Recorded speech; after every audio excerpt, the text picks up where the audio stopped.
ஞாபகம் வருதே ஞாபகம் வருதே ஞாபகம் வருதே ஞாபகம் வருதே பொக்கிஷமாக நெஞ்சில் புதைந்த நினைவுகள் எல்லாம் ஞாபகம் வருதே.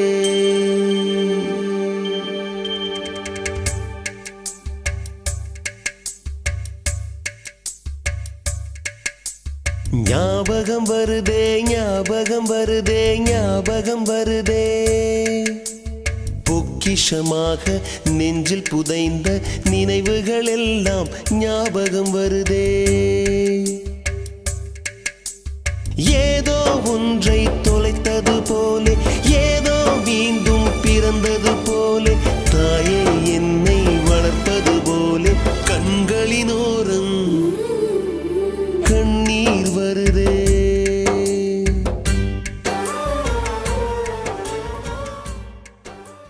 60 வயசு மேல ஆயிடுச்சு, எனக்கு 85 வயசு ஆயிடுச்சு. ஆனாலும் என்ன வரும், என்ன செய்யணும்? இப்போ ஒன்றா கூடணும். 2 விஷயம் நான் சொல்ல விரும்புறேன். 2 விஷயம். இன்னைக்கு சேவ் பண்ணி பணத்தை பிள்ளைகளை வைக்கணும், வேலை வைக்கணும். எழுதாத, கொடுக்காத.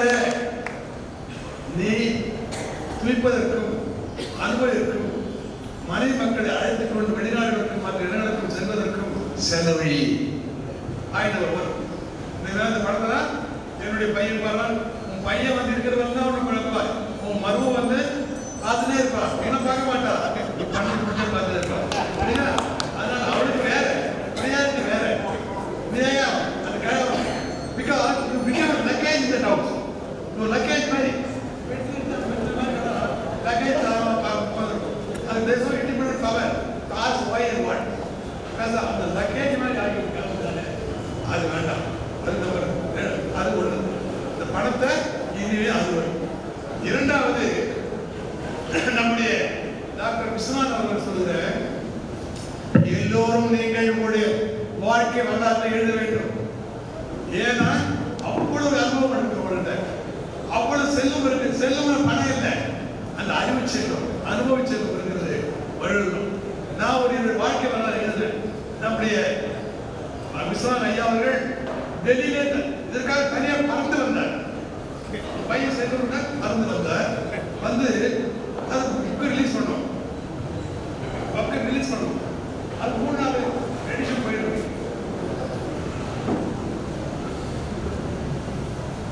அது திரு விஸ்வநாத் அவர்கள் சுத்தமா இந்த கடவுள் கேம்ப் வாசல்ல சுத்தமா ஏற்று படிச்சுட்டு பேசினாரு. எனக்கும் வேருக்கும் ஒரே பின்புலம், நானும் விவசாயி அவரும் விவசாயி, அவரும் வேரடிப்பார் நானும் வேரடிப்பேன், அவரும் கவரடிப்பார் கவரடிப்பேன், நான் மாடு மேய்ப்பேன் நான் ஆடு மேய்ப்பார். அடிக்கி அடிக்கி அடிக்கி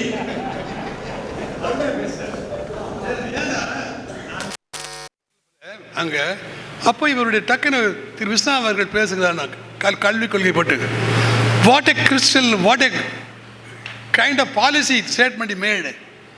சார், இவர் இண்டிபெண்ட் ஆன உடனே, அந்த யூனிவர்சிட்டி ஆன உடனே he cut off, jettisoned off from the kind of stream, evolved his own policy, made this organization as one of the 10 leading organizations in the world. And why? Because his syllabus, his curriculum is such which can fetch any student who studies there any good job. Placement is very easy. அதனால தான் இதை பண்ணா sir. இன்னைக்கு அவருக்கு ஆர்கனைசேஷனில் எவ்வளோ 45,000 55,000 sir. ஒரு வருஷத்தில் எவ்வளோ, ஒரு வருஷத்தில் எவ்வளோ மொத்தம் பசங்க படிக்கிறாங்க? ஒரு வருஷத்தையும் மொத்தம் 1 லட்சம். சாதாரண சொல்கிறார், 1 லட்சம் பண்ண முடியும். என்ன சாதனையா அது? மகா சாதனை, மாபெரும் சாதனை. ஒரு கைத்தட்டு கொடுங்க. யாரும் சாதிக்க முடியாதுங்க. 10 பேரை நீங்கள் வச்சுன்னு ஒரு ஸ்கூல் நடத்த முடியாது. 4 இடத்துல, போபால், அமராவதி, சென்னை, அதே மாதிரி இங்கே தாய் வீடு, இங்கே 4 இடத்துல பார்த்தீங்கன்னா, நீங்கள் நியூயார்க் போனீங்கன்னா அங்கே பார்த்தீங்கன்னா பில்டிங்லாம் உயரமாக இருக்கும். He has created 4 New Yorks in India. They are all skyscraper, high-rise buildings. You will get wonderstruck. On seeing those achievement. இவர் சார் அரசியல்வாதி சார். அவர் அண்ணா பார்த்தாரு, அருமையாக இருந்தாலும் இந்த பையன் நல்லா பண்ணுறாரு, கூடையா 27 வயசில் எம்பி கிருஷ்ணசாமி தோக்கடிக்கிறார். அவரையும் கிளாஸ்மேட் தான், ஓகே. இதுதான் தோற்று போகிறார். இவர் எம்பி ஆகிறார். ஏன்டா அப்போ லாயலா காலேஜில் அப்போவே குரூம் ஆகிட்டார். அங்கே யூனியன் நிற்கிறது, பேசுறது எல்லாம் அப்போ அங்கே ஒரு பாடம். அதன் பிறகு எம்பி ஆகிறாரு, டெல்லியில் இருக்கார், நிறைய பண்ணார். அது பிறகு என்ன பண்ணுறாரு, மந்திரி ஆகிறாரு, ஃபுட் மினிஸ்டர் ஆகி திருநெல்வேலிக்கு வரார். சார் நான் கலெக்டர், இவங்க ஃபுட் மினிஸ்டர். பின்னால் காரில் 2 பேர் உட்காந்து போகிறோம். சொல்கிறார், வேலு பாத்தியா, நீ கலெக்டர், நான் மந்திரி, ஒரு காரில் போகிறோம், நம்மளோட ஊரிஸ் காலேஜ் தானே படித்தோம் என்று. அன்னைக்கு சாயந்தரம் குற்றாத பெரிய ஃபங்க்ஷன், அந்த சாரல் விழா, இவர் சீஃப் கெஸ்ட் போட்டேன்.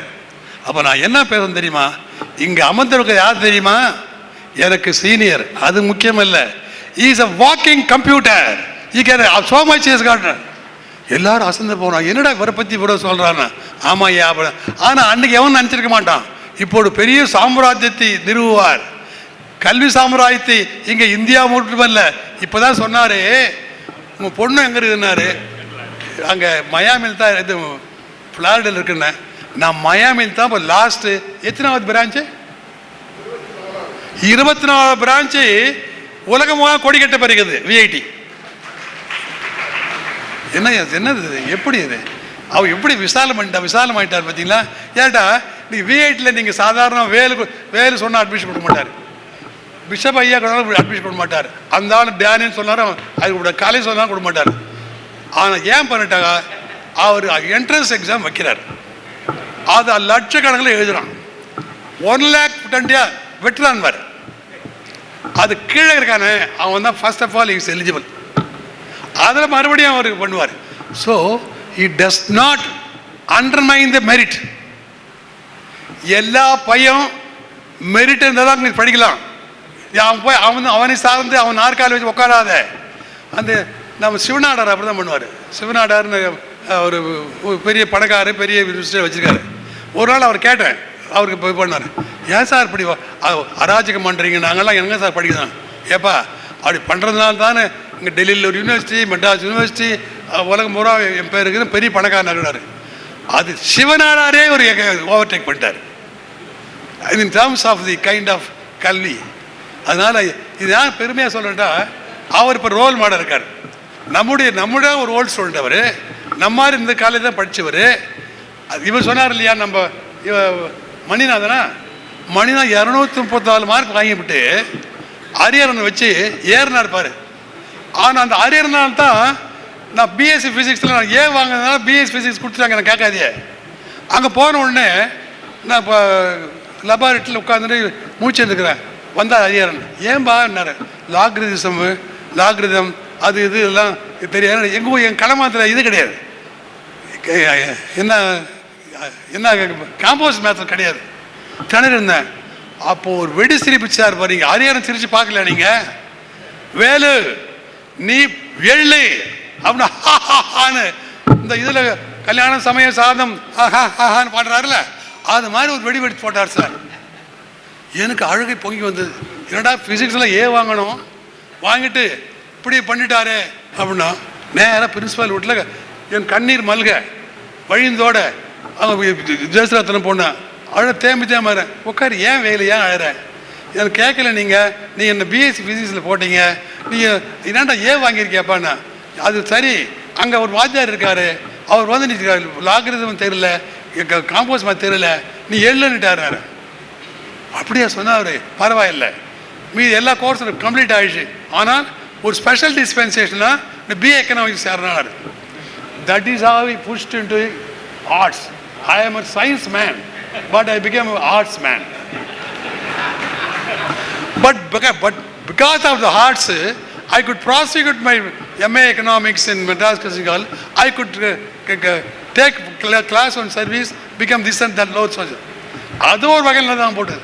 அன்றைக்கி அரியரன் போட்ட வெடி சிறப்பு அந்த வெடித்தால் கூட பின்னாலே நான் இப்படியெல்லாம் மேலே வருவதற்கு துணையாக இருந்தது என்று அறிஞரிடம் நினைக்கிறேன். நீங்கள் மட்டும் நானும் நினைக்கிறேன்.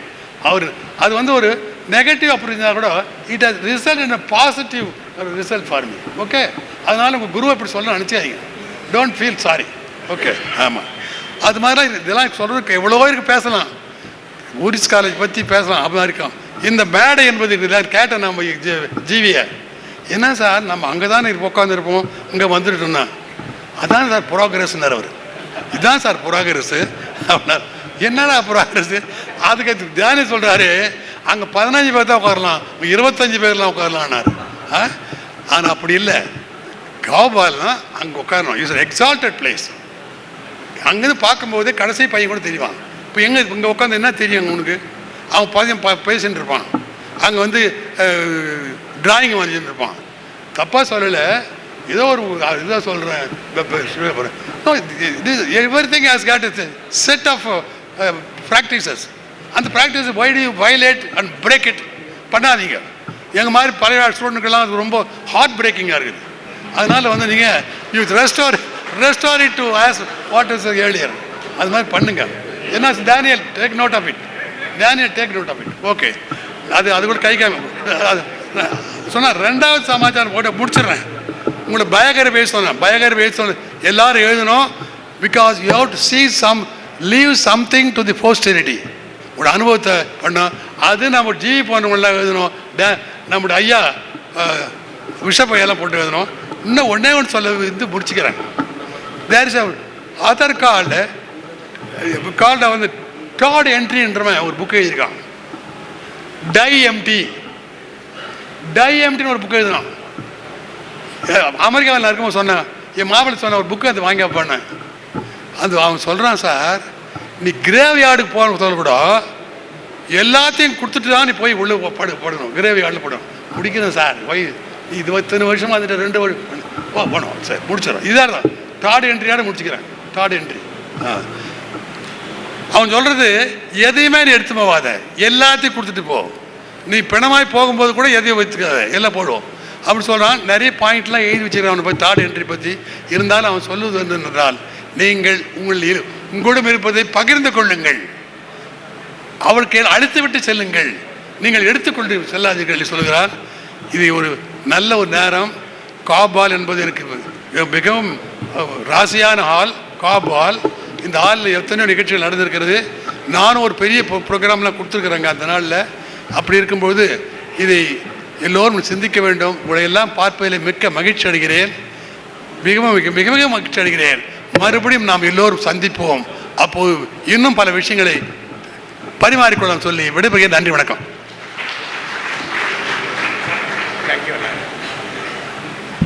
வேலு அண்ணன் ஒரு தீர்மானத்தோடு வந்துட்டார். எக்ஸலன்ட்.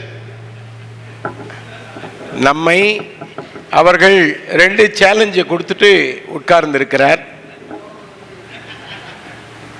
ஆகவே அவர்களுக்கு என்னுடைய மரியாதையும் நன்றியையும் தெரிவிக்கிறேன். கிருஷ்ணசாமியும் விஐடி அண்ணன் அவர்களும் ஒன்றா படிச்சுட்டு 2 பேரும் எலெக்ஷன் நிற்கிறாங்க. ஆனால் ராத்திரியில் 2 பேரும் தனியாக பேசிக்கிறாங்க, வேறு வேறு கட்சிக்கார். அண்ணன் அதில் ஜெயிச்சு தொடர்ந்து அந்த உறவுகள் இருக்கிறது. அன்புமணி ராமதாஸ் இல்லையா, அவங்களுடைய மாமனார். இப்பொழுது நம்முடைய மத்தியிலே டாக்டர் ரமேஷ் டெப்யூட்டி ரிஜிஸ்ட்ரார் வந்திருக்காரு. ஆமாம், அவரும் நம்முடைய கல்லூரியினுடைய முன்னைய மாணவர். திருவள்ளூர் யூனிவர்சிட்டி, இங்கே நம்முடைய கல்லூரியில் காமர்ஸ் படித்தவர். அவர்களை நாங்கள் கௌரவிக்கிறோம், வாழ்த்து சொல்லி. Thiruvalluvar university deputy registrar doctor Ramesh, old student of Voorhees.